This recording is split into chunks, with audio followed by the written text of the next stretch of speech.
เด้มาขโมยคนอยู่บ้านคนอยู่บ้านนี่เฮือนอยู่ใส่อยู่ลุมพุ่นกินยากินยานักสุดกินยานักสุดเราไพ่ไปเห็นฮู้จะได้ว่าเราไปหลักเล็กน้อยไปเห็นไปค่ายอันคนอยู่ตั้งเครื่องนี่เป็นทางโอ้ไปค่ายให้คนอันไปค่ายให้คนกับอันมาค่ายเครื่องอยู่แคมทางแล้วก็เด็กน้อยมาเห็นเด็กน้อยมาเห็นเล็กน้อยบอกเฮาไปเบิ่งแล้วก็เด็กน้อยมาบอกเจ้าแล้วเจ้าไปเบิ่งแต่มันของเจ้าแท้ๆแม่นแท้แล้วเจ้าเฮ็ดจะได้เอาไปเจ้าจับเอาไปเลยลาว่าหยังโทรหายเทให้ว่าเราให้ใส่เจ้าให้ว่าเนาะได้เจ้าคือผู้แจ้งตำรวจได้ซั่นน่ะเฮาก็บ่มีเงินเนาะแจ้งจะได้บ่มีเงินแจ้งตำรวจได้เสียเงินเสียเท่าใดได้ถ้าแจ้งตำรวจน่ะ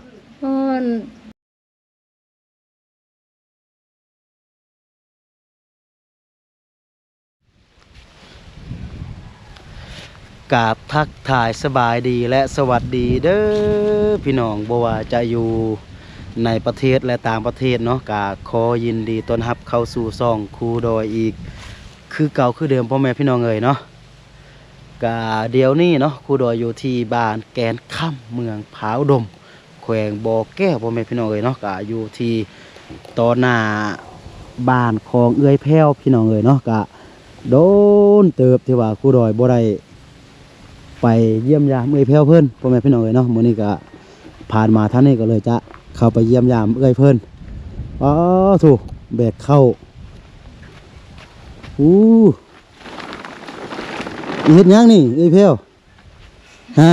เฮ็ดยังนี่ตักเข้า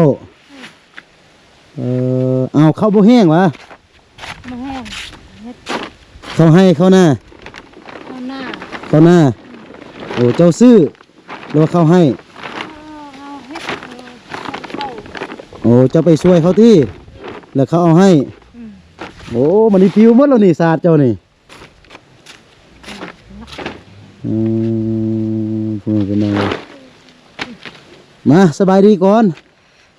สบายดีโอ้โธ่ยิ้มแย้มแจ่มใสเนาะเดี๋ยวนี้เนาะเดี๋ยวนี้นี่ไปใส่เฝ้าแต่เฮือนเนาะมาค่อยสิจับให้มาตกเขาอุ้ยเต็งกับโบยูพ่อแม่พี่น้องเนาะนี่เต็งกับโบยูโอ้โหเอาถกเข้าเจ้าไซวันนี้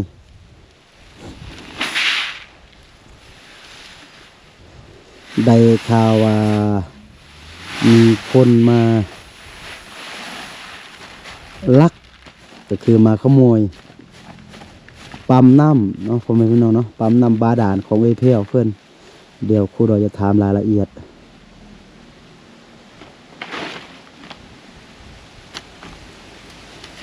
เป้าเดียวตาแต่เป้าเดียวได้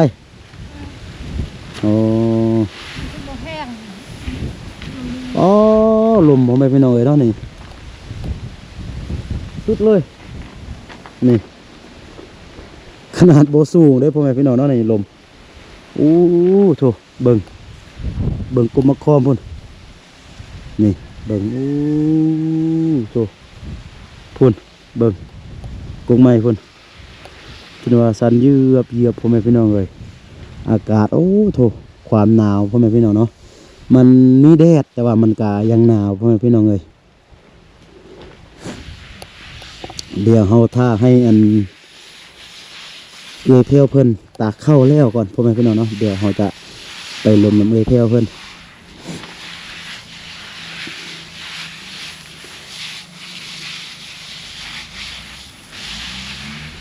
ก็คือต้องเฮ็ดให้มันบางพ่อแม่พี่น้องเนาะเพราะว่าแดดมันบ่แห้งมีอยู่แดดแต่ว่าเป็นแดดหนาวพ่อแม่พี่น้องเลยเนาะแล้วก็ข้าวมันบ่แห้งถ้าบ่แห้งเฮาไปซี่มันก็บ่ได้พ่อแม่พี่น้องเลยเฮาต้องตากให้มันแห้งแล้วจึงจะไปซี่บ่ได้ติไอ้แพ้วจะนี่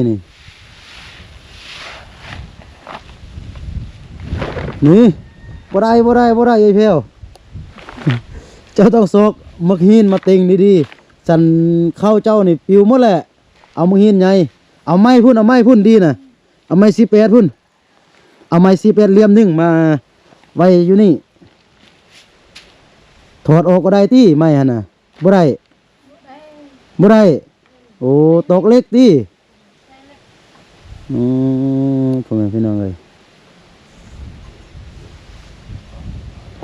เดี๋ยวเฮาทาเพลตาเข้ากันเนาะเบิ่งการตากเข้าพ่อแม่พี่น้องเอ้ยเนาะก็ต้องได้มีการคลุกเข้าแล้วก็เอามือมาลูบๆแบบว่าให้เข้ามันเสมอกันหมดพ่อแม่พี่น้องเอ้ยเนาะนี่เป็นเฮ็ดแบบนี้เนาะเป็นวิธีตากเข้าของเพิ่นพ่อแม่พี่น้องเอ้ยนี่คอยเอามือลูบไปแบบให้มันเที่ยงกันหมดพ่อแม่พี่น้องเอ้ยบนสูงบนต่ำกับบ่ได้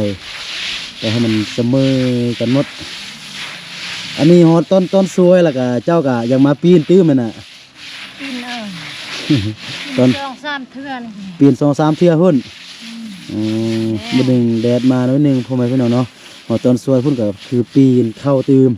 ปีนเอาทั้งลุ่มขึ้นทั้งเทิงลงทั้งลุ่มแบบนี้พ่อแม่พี่น้องเนาะเพื่อที่ว่าให้มันได้รับแดดเท่ากันแล้วเนาะบัดนี้เนาะโอเคแล้วละมานี่บัดนี้เฮามานั่งลมกันอยู่พี่บัดนี้น่ะถูกตอนนี้นี่พี่งัวเจ้ามัดงัวอยู่นี่วะพี่เพลโอ้จักโตงัวเจ้ามัดอยู่นี่งัว2 ตัวเนาะป้าใหม่นี่ยามได้น้องสายเจ้าเจ็ดนี่เงินนี่จะได้เอาไปมันกรีดอยู่บนนี่นี่ แล้วตัดกล้วยแล้ว ตัดกล้วยแล้วจึงจะมา ตัดกล้วยแล้ว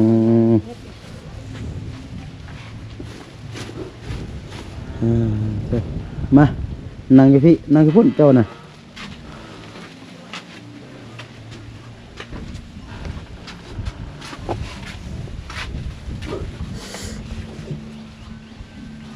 อยากอันนั้นน้อยหนึงพ่อพี่น้องเนาะเพราะว่ามันแคบก็คือน้องสายของเอ้ยเพียวเอาไม้มาไว้อยู่ที่เฮือนของเอ้ยเพียวบนนี้พ่อพี่น้องเนาะเพราะว่ามันเพื่อที่ว่าบ่ให้มันตากแดดตากฝนโธ่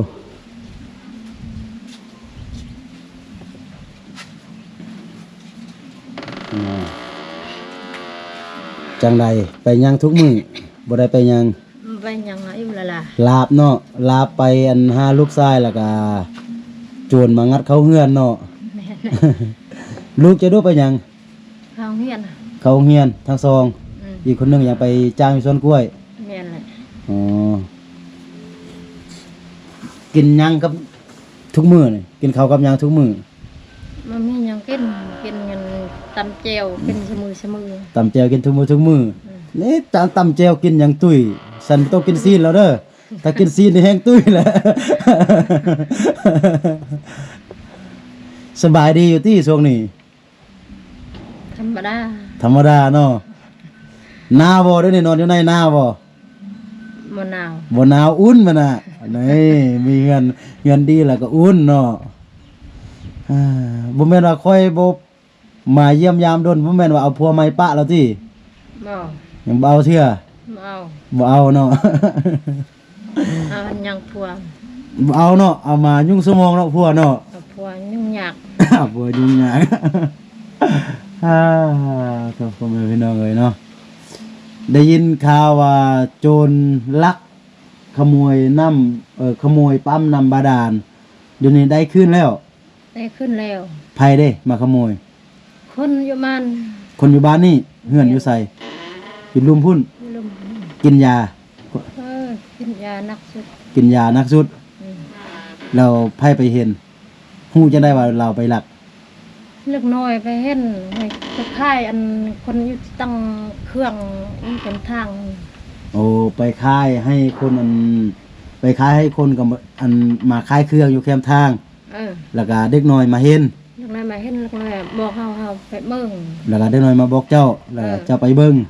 แต่เป็นของเจ้าแท้ๆแม่นแท้แล้วเจ้าเฮ็ดจะได้เอาไปเจ้าจับเอาไปเลยลาว่าหยังโทรหายเทให้ว่าเราให้ใส่เจ้าให้ว่าเนาะได้ให้แล้วของมันแม่นของเฮาแล้วมันของเจ้าเราบ่แม่นมันแค่ของเฮาอันใส่เฮาใส่น้ำนี่ ฮอดแต่เช้ามื้อมาฮอด อืม มาฮอดเช้ามื้อยังไม่เอาตื้มแล้วของเข้าอันเฮาซื้ออันอยู่อันกรุงชิมันเฮือง เราว่าเราซื้อ สันเจ้าว่าถ้าเจ้าซื้อเจ้าคือบ่ขายไอ้เจ้าอีขายมาได้ยังซั่นน่ะเจ้าซื้อเจ้าไปใส่เจ้ามีน้ำมาดานคือบ่ถามเราซั่น ว่าที่ซื้ออันมีหลายเสื้อง3อันนี่มีอันหนึงเฮาขายอะเบิ่งมาแม่นของเฮาจับเอาไปเลย แล้วเจ้าบ่ว่ามันยังเลย บ่ เราก็บ่ว่ายังเลย อืม เจ้าคือบ่แจ้งตำรวจได้ซั่นน่ะ เฮาก็บ่มีเงินเนาะเจียงจะได้เฮาบ่มีเงิน แจ้งตำรวจได้เสียเงิน เสียเอา เสียเท่าใดได้ถ้าแจ้งตำรวจน่ะ โอ้2-4-5 เซน บ่ว่าเฮามีความเดือดร้อนเฮาไปแจ้งตำรวจแล้วยังได้เสียเงิน แจ้งตำรวจมันมีเงินใช้ก็แจ้งบ่มีเงินใช้แจ้ง อืมถ้าแจ้งตำรวจน่ะเฮาต้องได้เสียเงินเนาะ เสีย ไผบอกเจ้าว่าแจ้งตำรวจเสียเงินไทบ้าน ในบ้าน ในบ้านบอกว่าถ้ามีเงินแล้วก็จะไปแจ้งตำรวจ อืม ถ้าบ่มีเงินแล้วไปแจ้งเขาบ่รับแจ้ง อืม บอกว่าพ่อแม่พี่น้องเนาะเอาเดือดร้อนเดือดแท้เฮาไปแจ้งเพื่อมาช่วยเหลือเฮาแล้วก็ต้องได้เสียเงิน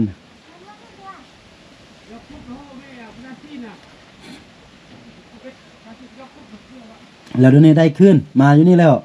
เมา คือบ่ใส่เด้บัดนี้ บ่มีอันเงินซื้ออันใส่ ใส่ไฟเพิ่นก็รัก หลักไปหมด เอาคือบ่ถามเด้ซั่นน่ะ ถ้ามันก็บ่ให้ บ่ให้ อืม ก็ถามว่าถ้าบ่ให้นี่ไปแจ้งตำรวจสิโอ้เจ้าก็ว่าเอา ถ้ามันก็บ่ให้ อันเว้านี่10ตอน15มื้อเขาก็มาใส่ซื้ออันใส่อันนั้นใส่ก็บ่ซื้อนี่ฮอดเดือน2เดือนแล้ว เราว่า15มื้อเราจะมาซื้อทรายมาใส่ให้ อืม แล้วเรายอมรับแล้วว่าแม่นเรารัก โยมรับ เรายอมรับว่าแม่นเรามาขโมยเรามาลักเนาะ อืม งวดที่นี่มันเที่ยงเป็นเที่ยงตายว่าเป็นตัวเองซื้อ เที่ยงแท้เที่ยงว่าไง แล้วเจ้าว่านะได้เราจึงยอมรับว่าเป็นเรามาขโมยมาลัก เฮาเที่ยงเฮาจื้อของเฮาจื้อแท้ๆเฮาจื้อแท้ๆแล้วเฮาถึกจื้อแท้ของเฮานี่เฮาใช้เฮาก็จื้อเฮาทำไปทำมาเอาของเราเฮาก็มายอม อ่าเก่งสุดคนหลัก เป็นคนเฒ่าหรือว่าวัยรุ่น เออเท่าวัยรุ่นผม อา ตำ ยุ มะนา อายุประมาณจักปีซ้ำเจ้าวะ มัน40ประมาณ40โอ้แล้วก็กินยาหนักสุดเลย กินยาเข้ากินก็บ่มีซ้ำ อืมเดี๋ยวนี้ได้นี่มาปะนี่แล้วว่าจะใส่แล้วก็บ่มีสายไฟเนาะ มันมีใส่ เดี๋ยวนี้ที่ว่าเรานี่ยอมบอกว่าแม่นตัวเองมาลักเนาะแล้วเราบอกว่าอีกประมาณ15มื้อตัวเองจะซื้อสายไฟมาใส่ให้ แล้วก็มาฮอดเดี๋ยวนี้เป็นเดือนยังบ่มาเทื่อ มาเถื่อไปเว้าอยู่เฮือนนั่นล่ะเฮาบ่มีเงินใช้จะได้เฮาบ่มีเงิน อืม เขากินยังบ่มีหายนำเฮาจัง บ่มีแล้วเจ้าไปลักเฮ็ดหยังนี่บ่ถาม หาทำบ่มีเงินน่ะรักหันหยังเฮารักหาอยากกิน ลักย้อนอยากกินยาจังซี่เราว่าจังซี่โอ้เป็นแนวนี้ก็มีเนาะคนเนาะ มีหลายชุด จันนี่นี่แหละมันบ่ปลอดภัยนอกจากว่าน้องชายเจ้ามาตั้งเฮือนแล้วล่ะเพิ่นมาอยู่หั่นมีคนอยู่มันจึงจะปลอดภัยถ้าว่าเจ้าใส่เดี๋ยวนี้มันก็บ่ปลอดภัยเดี๋ยวเขาก็ลักตีมเพราะว่าอยู่เฮือนน้องชายเจ้า มันบ่มีคนอยู่เด้เขาก็มาลักก็ย้อนหยังค่อยจึงบอกว่าอยากให้เจ้ามาเจาะอยู่นี่ก็ย้อนว่าเจ้าอยู่นี่เขามาลักเจ้าก็ฮู้เจ้าก็เห็นได้ยินเขาดึงท่อจะไปใส่ลุมพุ่นบ่นี่มันบ่มีคนอยู่บ่นี่แหน่เขามาลักมันก็ง่ายแม่นบ่ แม่น ใครเว้าถือมันบ่แหน่เจ้าบ่คิดหน้าบ่คิดหลังบ่นี่จื้อไว้บ่นี่น่ะมีแต่ทายน้องชายเจ้ามาพุ่นแหละเพราะว่าน้องชายเจ้ามานี่เราเฮ็ดเฮือนนั่นแน่นอนต้องใส่น้ำถ้าเราอยากใส่ก็ให้เราซื้อเป็นโทตืมโทอย่างเลือดแต่ซ้ำนั่นแม่นบ่ โทรเลื่อนเฮาป้าอันเฮือนผู้เฒ่านี่2อัน อ๋อ อันยาว อ๋อแสดงว่าโทนี่ยังพออยู่เนาะโทเนาะยังเหลือแต่สายไฟถ้าน้องสายเจ้ามาถ้าเพิ่นอยากใส่น้ำเจ้าก็บอกว่าให้น้องสายเจ้าซื้อสายไฟช่วยให้เพิ่นซื้อเลยแล้วก็น้ำซื้อเจ้าก็ใส่น้ำกัน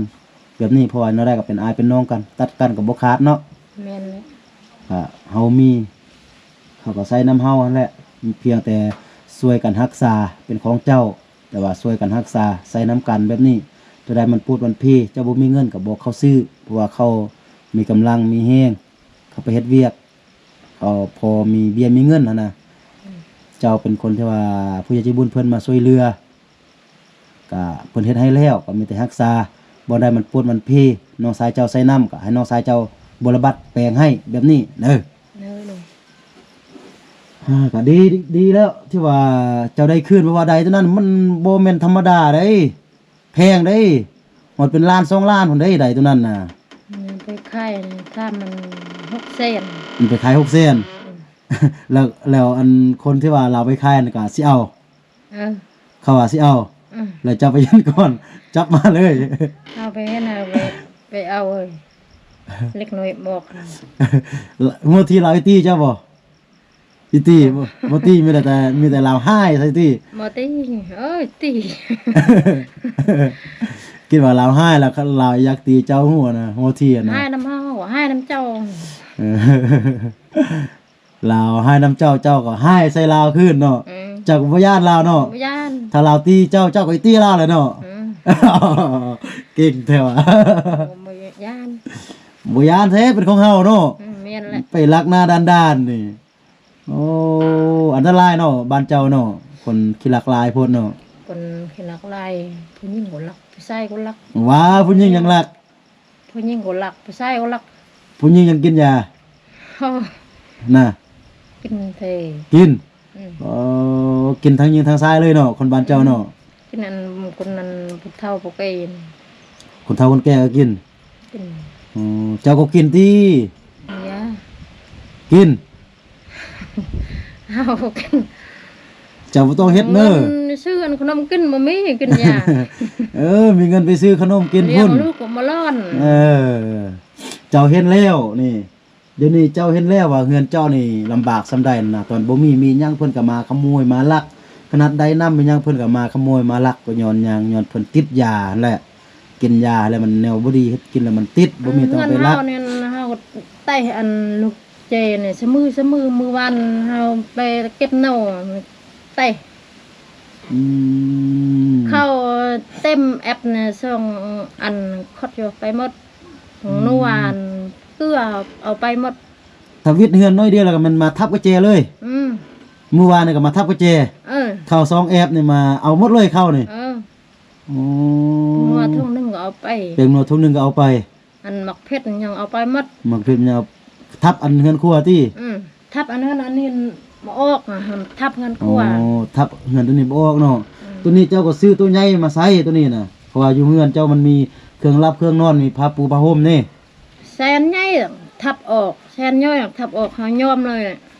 ทับฮอด10เทื่อแล้วบ่ โอ้หด กาย เศร้าเถื่อ ฮอด10 20เทื่อพุ่นแล้ว เออ เขามาทับเฮือนเจ้านะ เออ โอ้ ทับตลอดอั่น ทับตลอดเลย โอ้ เนี่ยอันเชื่องอันเฮาเฮ็ดให้เฮ็ดนาบ่มีคนอยู่เล็กน้อยก็ไปเข้าโรงเรียนน่ะ ส่วนเจ้าไปช่วยเขาเฮ็ดให้เฮ็ดนานี่บ่มีคนอยู่เนาะบ่มีคนเบิ่งมาต้นแรงแล้วแม่นประตูเปิดปะข้างล่างเลย อืม อ๋อเพราะว่าแถวนี้มันเปรี่ยวบ่แม่พี่น้องเอ้ย อั เนาะ นแม่ร่วมในน้องเฮ็ดอันเชื่องเทื่อ3เทื่อไปเอิ้น เห็นนั่นคนมาทับเนี่ยนะ อืม แล้วคือบ่จับเราได้ซั่นน่ะ จักฮู้มันบ่ฮู้บ่จับ เห็นน่ะเฮ็ดหยังบ่ได้ เห็นเอิ้นแล่นไปพุ่นน่ะ อ๋อได้ยินเสียงอีดวงอยู่หั่นแล้วก็ได้ยินเสียงเพิ่นทับแท็กแล้วมาแล่นว่าทับเป็นหยังสิแล้วก็แล่นไปพุ่นสิ เออ บ่เห็นหน้า อืม อ๋อ หน้าก็เห็นเฮาก็มาตีเฮาเห็นเฮาตีจนตายเลย ถ้าเจ้าเห็นเจ้าตีจนตายพุ่นแหละเนาะ เห็นตีจนตายเลย อ๋อ ตลาดเทือนเฮานี่ เพราะว่ามันอยู่เทิงพี่มันบ่มีคนเบิ่งดูเนาะมันบ่มีภัยนี่มันเปลี่ยว สมพอเนาะเจ้าจังบ่ได้ไปใส่เนาะ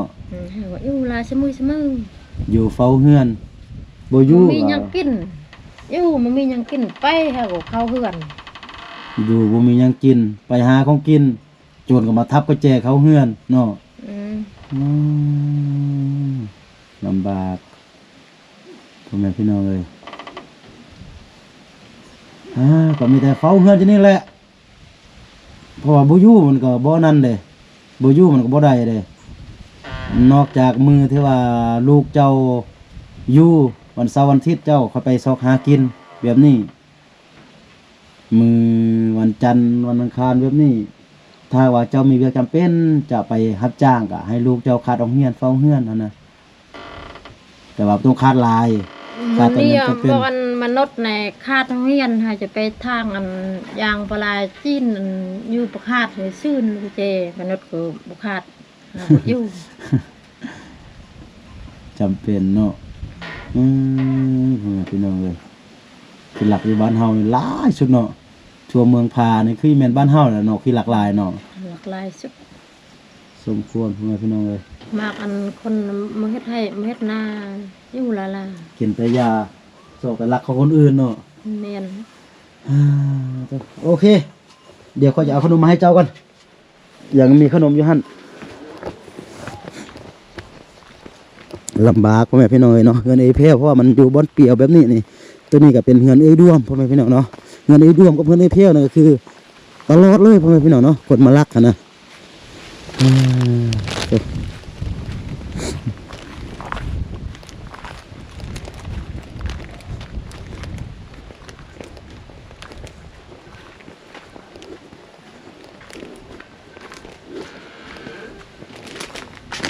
อ่ะ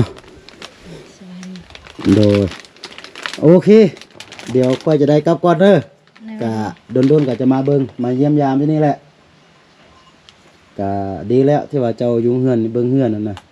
ก็มีแต่เบิ่งต่อไปนะถ้าเป็นหยังขึ้นมากะไปแจ้งตำรวจได้เนอะ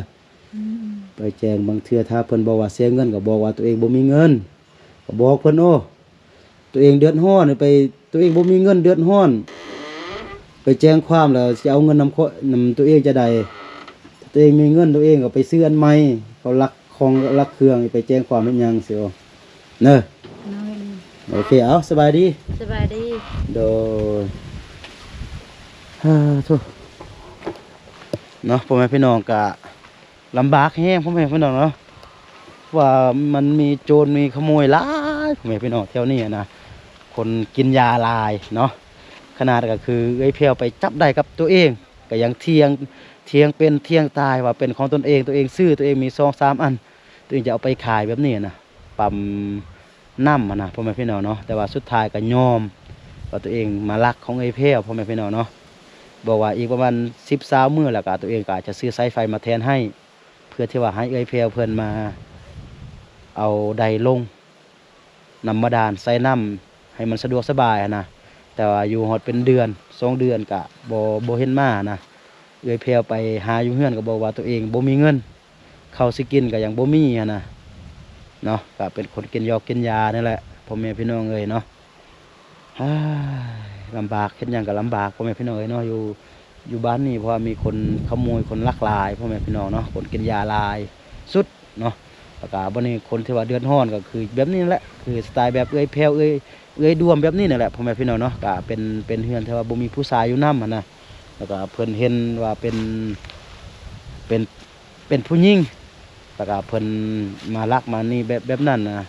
ฮู้ทั้งฮู้ว่าเป็นเขาที่ว่ามาลักแต่ว่าเฮ็ดหยังบ่ได้นะพ่อแม่พี่น้องเอ้ยเนาะโอเคสำหรับคลิปนี้ก็จะประมาณนี้ก่อนพ่อแม่พี่น้องเนาะสุดท้ายก็ขอไว้ใช้พรให้หมดทุกคนที่ว่าเขามาเบิ่งคลิปนี้เนาะจงอยู่ดีมีแห้งอยู่ดีมีสุขเนาะคิดสิ่งใดปรารถนาสิ่งใดก็ขอให้สมดังใจปรารถนาเนาะสำหรับคลิปนี้ครูดอยต้องขอตัวลาไปก่อนเนาะสบายดี